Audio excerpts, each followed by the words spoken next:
prática. E mais na frente ele também falou assim, ele fez um apanhado de toda a carta de Paulo. Paulo, no capítulo 1, o Paulo falou das bênçãos de Deus, de Jesus Cristo, que é o autor da nossa redenção e a cabeça da igreja. No capítulo 2, então ele vai falar que a salvação é pela graça e que os gentios judeus são unidos por Deus mediante a cruz de Cristo. Então os gentios estavam perdidos, mas Jesus juntou eles com os judeus pela cruz de Cristo.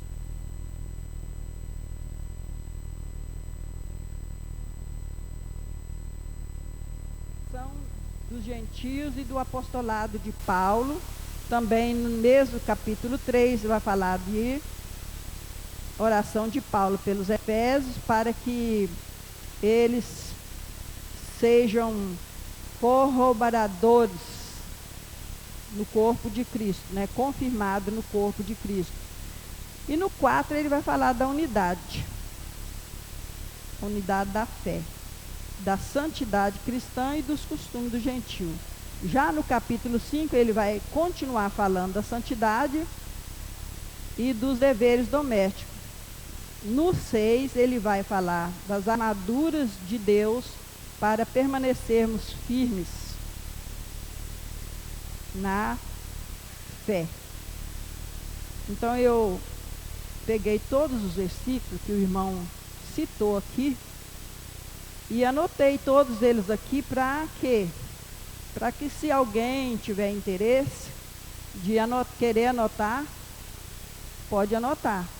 Porque talvez não anotou no dia da pregação dele. Eu, por exemplo, não anotei todos. Eu tive que ouvir a mensagem toda, né?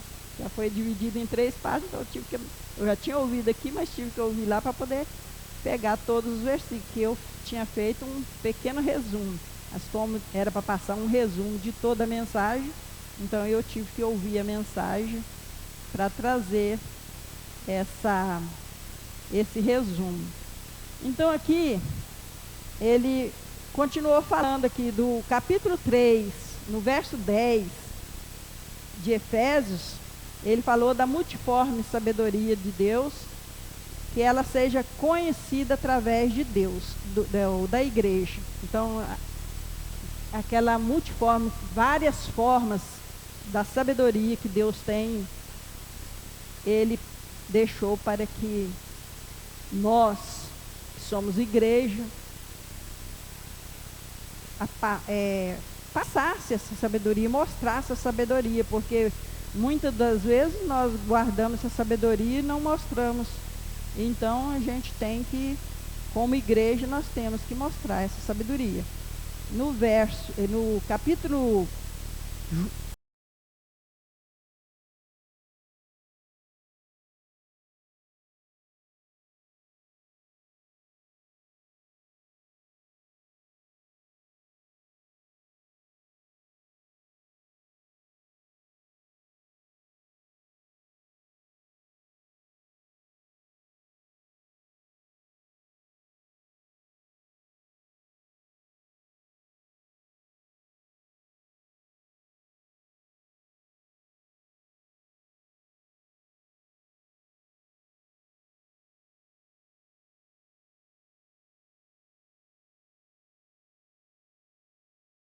a unidade do corpo de Cristo, que é a igreja. Então, do 3, como eu já falei, no Efésios 4, no 3 a 6, nós vamos ver a unidade do Cristo, a igreja. Efésios 4, 7, nós vemos a diversidade, porque dentro dessa unidade da fé também tem as várias adversidades. Tudo está incluído nesse capítulo 4, de 1 até o 16. Então, nesse capítulo do 4, do 1 até o verso 16, nós temos ali, vai falar do amor, vai falar da unidade, vai falar da diversidade, vai falar maturidade. E a base para tudo isso é o amor. Porque se nós tivermos amor, nós vamos passar vamos passar a diversidade, vamos passar pela maturidade e com amor. Tudo isso nós vamos passar com amor. Então o amor, ele é a base para todas essas coisas. E no verso de 13 a 16, nós vamos ver a maturidade. Então, Paulo fala aqui que nós temos que crescer até chegar à estatura de varão perfeito. Quem é o varão perfeito? Jesus. Então, se nós estamos aqui na igreja e nós somos ensinados pela palavra de Deus, nós somos membros uns dos outros, para quê? Para que nós vamos amadurecendo, vamos crescendo até chegar a essa estatura. Então, nesse capítulo nós temos amor, nós temos unidade, diversidade e maturidade. Isso é o resumo. E sem amor é impossível nós praticarmos essa unidade. E sem amor também, nós não vamos cuidar um do outro. Porque eu tenho que ter esse amor dentro do meu coração para cuidar do meu irmão. Eu posso ver meu irmão passando aí por lutas, por dificuldades, e talvez também não está desenvolvendo na sua fé. Mas se eu tiver o amor, eu vou ter a percepção, eu vou ter o discernimento para ajudar esse irmão. E é um dos sintomas que a igreja está em unidade, é quando ela se importa com esse irmão. Às vezes o irmão está ficando para trás. Mas que unidade é essa? Que eu não estou nem ligando para esse irmão, né? Então eu tenho que ter o amor no meu coração, que é o próprio Deus, para que para que eu possa praticar esse cuidar do meu irmão, servir. A palavra certa é servir. Servir, cuidar, ensinar, porque senão ele não vai crescer, ele não vai me acompanhar. Nós temos, por exemplo, um bebê.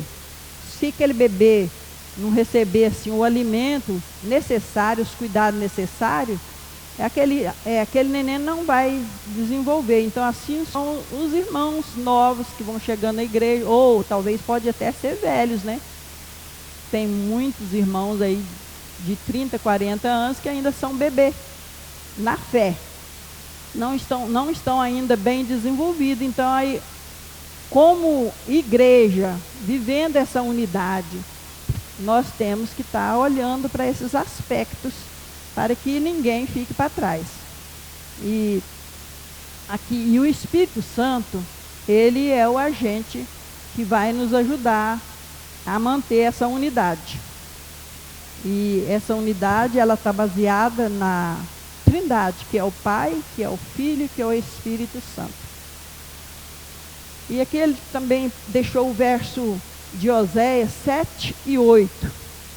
Nesse 7 e 8 no capítulo 7, no verso 8 de Oséias, ele diz para nós assim que nós não podemos viver só um lado. Ele fez a comparação aqui da doutrina e da prática. Ele citou lá de Efraim, né, que viraram o pão só de um lado. Então, está lá no capítulo 7, de 8 de Oséias. Então, não basta nós saber, tem que praticar. Ele frisou bastante esse ensino com a prática. E no capítulo 4 de Efésios, ele já fala da perfeição, né? E a perfeição, ele frisou que não é a perfeição sem pecado. Porque às vezes a gente fala, mas ninguém é perfeito, né? Ninguém é perfeito. É porque todos nós somos pecadores. Nós somos humanos, nós somos sujeitos a pecar. Mas ele falou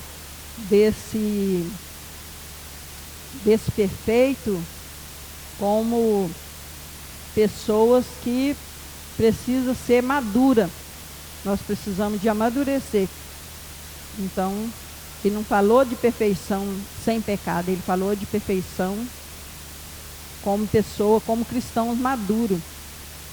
E nessa maturidade que nós vamos alcançando, nós temos que ter sempre na nossa frente os olhos, a centralidade que é Cristo, que é o Cristo que é a cabeça da igreja.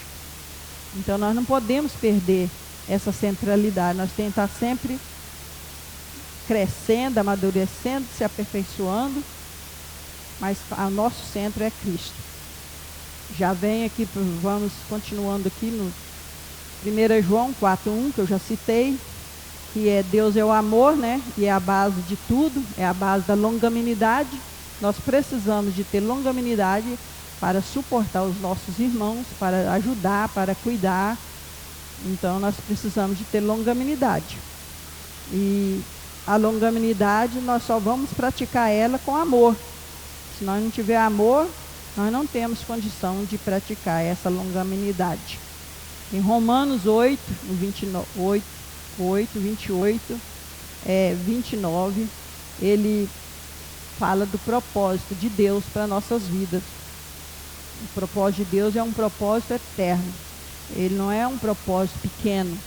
Ele ainda citou lá que Deus ele não trabalha com coisas passageiras, pequenas, que acaba logo. Ele gosta de trabalhar com coisas que permanecem. Então, ele citou ainda o caso do alface com o cedro do Líbano. O cedro do Líbano, que é aquele que ele cresce primeiro as raízes, depois ele vai subindo. E ele vai subindo devagar. E até chegar à estatura dele. E assim somos nós. Nós temos que primeiro estar arraigados em Cristo, e para depois nós irmos crescendo, subindo degrau em degrau, porque Cristo, Deus, ele não salta degrau, ele não salta etapa. Se nós não fizermos, ele vai levar nós a ter que fazer de novo, como foi, ele citou o exemplo do povo do Egito, né? Que demorou tempos para poder atravessar ali, para chegar na terra prometida, porque eles erraram muito. Então, no que eles erravam, eles tinham que ser corrigidos, tinham que ser ensinados novamente. E assim é Deus conosco na igreja. Se nós não fizermos do jeito que está aqui na palavra, nós vamos ter que fazer de novo. Então é melhor a gente atentar, ter essa atenção, para não ficar dando voltas, para alcançar esse propósito eterno, que é o propósito que Deus tem para mim e para vocês. E em Apocalipse, no Apocalipse 1:6, ele diz que nós somos parte da linhagem de Deus. Nós estava lá, nós éramos filhos da ira, nós éramos separados, porém Deus, ele se importou com nós. Ele se importou com nós e colocou nós na linhagem sacerdotal, na linhagem real. Ele lá fala que nós somos criados reis e sacerdotes. Então nós estamos nessa linhagem real, né? Porque Deus, ele interessou por nós. Não é porque nós não ia nem interessar por isso, mas como Deus é bom, ele interessou por nós e nos colocou nesse projeto. Aí vamos no Atos 2:42. Então falou de preservar na doutrina e na prática. Então ele frisou muito bem a doutrina e a prática. Que não adianta nós ter só doutrina, mas prática também. E nessa prática nós temos que ter a comunhão do pão e das orações. Atos, capítulo 1, no verso 14, ele falou da perseverança, e perseveravam unanimemente. Então a igreja perseverava unanimemente nas orações e na súplica. Ele citou ali o caso do Pedro, né?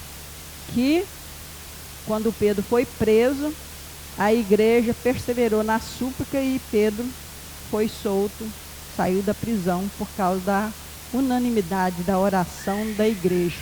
Às vezes a gente acha assim que orar, ter unanimidade na oração ou de qualquer outra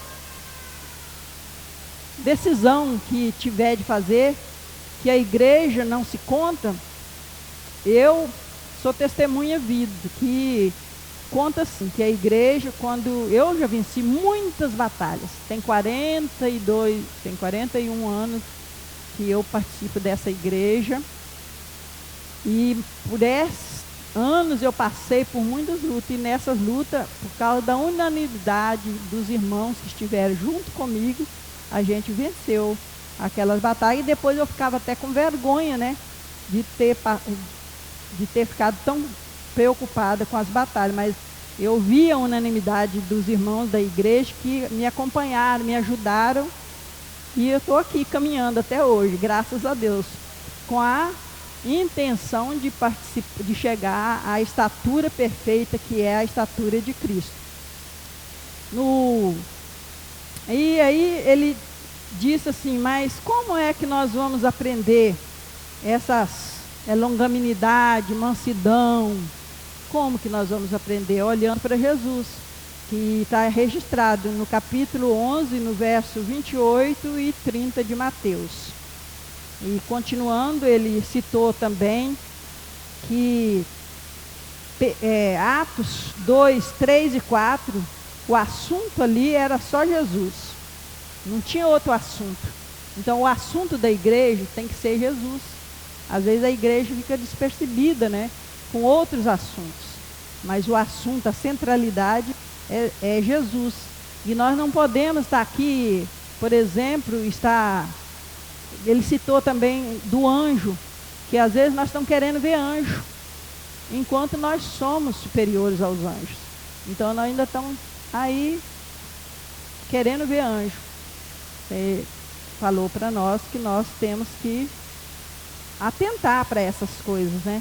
Que às vezes a gente está tão assim despercebido com outras coisas que não vemos que nós já somos superiores aos anjos. Que os anjos são ministros de Deus, mas nós somos superiores a ele. Então nós não podemos estar querendo envolver com querer ver anjo. E nisso que é querer ver anjo, o que ele disse? É que nós não podemos estar envolvidos, além do ensinamento da Bíblia.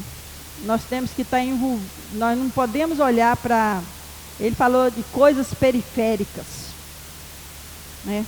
Às vezes a gente quer chamar a atenção das pessoas com coisas periféricas.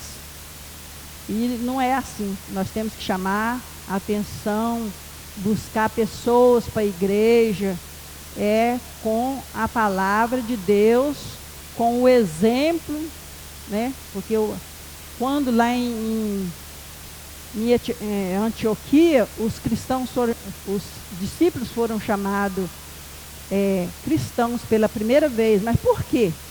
Porque o povo, eles olharam para eles e viram Cristo neles, viram a unidade do Espírito neles, eles viram o poder de Deus neles. Então por isso que eles foram chamados de cristãos. Cristãos são aqueles que servem e que seguem a Cristo. E continuando aqui, Colossenses 2, ele tornou a repetir, tornou a bater na tecla. Não basta conhecer Cristo na mente, nós temos que praticar. E Colossenses 1, de 15 a 23, aí ele deixou uma pergunta para nós. Quem é Cristo para nós? Quem é Cristo para nós? O quanto que nós temos de Cristo? E ele disse que nós não precisamos de amuletos, que nós temos que ter Cristo. A nossa centralidade é Cristo. No Filipenses 3:8, ele diz que conhecer a Cristo, nós temos que conhecer a Cristo, nós diminuir para que Cristo apareça. Nós temos que ser humildes, mansos, para que Cristo, que as pessoas que estão em volta nossa, vê Cristo em nós. E assim nós vamos atrair eles, não vão precisar de amuletos para chamar a atenção de ninguém, para vir para a igreja. Em 1 Coríntios e em Romanos 14, 1, ele diz que nós não podemos ficar discutindo assuntos que não são essenciais para o crescimento da igreja, para a salvação. E nosso assunto, ele tornou a repetir, que é Jesus. Romanos 3, e ele diz, e Romanos 3 e Gálatas 3, ele diz que a salvação vem pela graça. E nós sabemos que a salvação é pela graça, né? Porque nós mesmos nós não temos competência, não é pelas obras, é pela graça de Jesus, que nós todos fomos salvos. Romanos 14, 20, ele diz que nós não podemos destruir a obra de Deus. E ele citou também lá o exemplo da mulher adúltera, quando ela foi pegada no adultério, ali muitas pessoas vieram com pedra apontar o pecado dela. Eles não trouxeram solução. E Jesus, ele não veio para poder apontar pecado, ele veio para trazer solução. E nós, como corpo de Cristo, como igreja, unidos, nós temos que estar preocupados em ajudar o nosso irmão a resolver o problema e não ficar mostrando, ó, você está fazendo isso, você está assim, você está... Não, nosso papel não é isso. Nosso papel é chegar, ó, irmão, eu estou vendo que você está aqui com esse problema ou tal, né? Então eu estou aqui para te ajudar. Se você quiser, claro. Porque talvez ele não quer também, né? Então, ele deixou bem claro aqui para nós que nós não devemos ficar falando apontando o pecado do nosso irmão. Quando a mulher adúltera foi levada lá para Jesus, na lei de Moisés, ela tinha que ser apedrejada, né? Mas Jesus falou, quem não tiver pecado, atire a primeira pedra, né? Porque às vezes nós estamos vendo muito a vida do outro, mas não estamos olhando para nós mesmos. Então nós temos que estar no corpo de Cristo. Nós não temos autoridade para estar julgando ninguém. Nós temos autoridade para ajudar as pessoas. 1 Coríntios 1:10, devemos falar a mesma coisa. Então, na unidade da igreja, não é um que está falando uma coisa e o outro está falando outra. Todos nós temos que falar uma mesma coisa. Então, Paulo, ali, ele rogou para que aqueles irmãos praticassem aquilo que ele já tinha aprendido. E em 1 Coríntios 2:1, Paulo não foi falar dele mesmo, mas ele foi dar testemunho de que Deus tinha feito na vida dele, e o assunto dele era Jesus. Em Efésios 4:16, vai falar da unidade orgânica, que essa unidade orgânica, ela é a Trindade, que é o Pai, o Filho e o Espírito Santo. E em João 17:20, Jesus orou por nós pela unidade da igreja, da Trindade, Pai, o Filho e o Espírito Santo. Então nós somos chamados para fazer parte dessa Trindade. Perfeitos, maduros em amor. Nós temos que ser perfeitos. Esse perfeito aqui é maturidade. Então, em amor. O Atos, esse aqui eu já citei. Atos 11:26, onde os discípulos foram chamados pela primeira vez de cristão. Então, ele deixou aqui para nós umas perguntas. Ó, gente, eu estou falando o que o irmão falou. O resumo de tudo que o irmão falou. Não estou pregando, não. A pergunta que ele deixou para nós. Estamos vivendo a unidade orgânica? Nós estamos na videira? Então, isso aí, a resposta é para nós. Para nós. Nós fazer uma averiguação de nós mesmos e nós vamos responder para nós mesmos. E se não estivermos, vamos procurar estar, né? Na videira. Vamos procurar viver essa unidade orgânica. E viver na unidade, na videira verdadeira, que é Cristo. Então, que fala viver conforme a imagem de Cristo, Romanos 8, 29. E Mateus 11, 29, ele deixou outra pergunta: nós estamos aprendendo de quem? Porque lá está falando que nós temos que aprender de Cristo, né? Nós temos que aprender a humildade e a mansidão de Cristo. Em João 8, 32, ele diz que nós vamos aprender essas coisas de Cristo, conhecendo a Cristo. 8,32 de João diz: conhecereis a verdade, e a verdade vos libertará. Então, se nós estamos na videira, se nós estamos aprendendo de Cristo, se nós estamos conhecendo a verdade, nós estamos vendo o caminho que é Jesus, João 14, 6. Então, se nós estamos vivendo na videira verdadeira e nós estamos no caminho, nós vamos chegar a essa perfeição, a essa maturidade, a essa unidade orgânica, porque o Cristo é o nosso modelo. Não tem modelo em outro lugar. O modelo é Cristo. Nós não precisamos de caçar modelo para poder unir o povo. Para unir o povo, nós temos que mostrar para ele Jesus. E Romanos 14, 1, já falei, assim, discorri, né, que já citei o João 8, da mulher adúltera. Aqui está falando que nós temos que suportar os fracos. Muita gente fraca na fé, né? E então nós não podemos rir dele, achar que ele é menor do que nós.